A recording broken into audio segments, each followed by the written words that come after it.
नमस्कार. Very good morning all my dear student and my respected parents. आपण जाणताच की आपण एक्झाम ओरिएंटेड टिप्सची सिरीज सुरू केलेली आहे. 3 दिवस त्याला होऊन गेलेले आहेत. काल 4था दिवस होता, सॅटर्डे होता म्हणून तुम्हाला टिप पाठवली नाही. आज 5वा दिवस आहे, संडे आहे, परंतु आपली 4थी टिप आहे. तर आपण 4थ्या टिपबद्दल बोलूयात.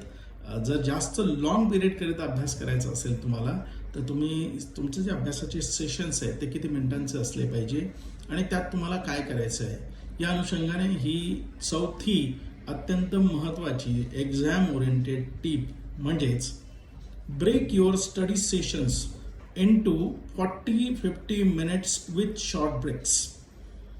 तुम्हाला 6 तास अभ्यासाला बसायचं आहे, काही हरकत नाही आहे. तुम्ही जर असा विचार केला की मी 6 तास बसणार आहे, मग 1.5 तास 2 तास मग ब्रेक असं केलं तर तुम्ही खूप लवकर बोर व्हाल आणि 6 तास तुमचे पूर्ण होणार नाही.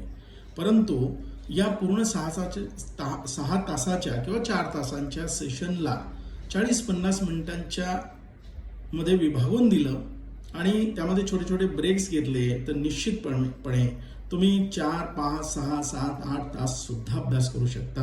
हा 40 आणि 50 मिनिटांचा अभ्यास हा सायकोलॉजिकल आहे आणि मोस्ट इफेक्टिव्ह होतो.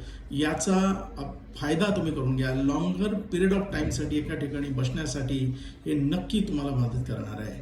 तर परत उद्या भेटूया आपण आपल्या 5व्या टिप्स आहेत. तोपर्यंत अभ्यास करत राहा, मार्क्स मिळवत राहा, मोठी ध्येय ठेवा. Wish you all the best and thank you very much for following my tips.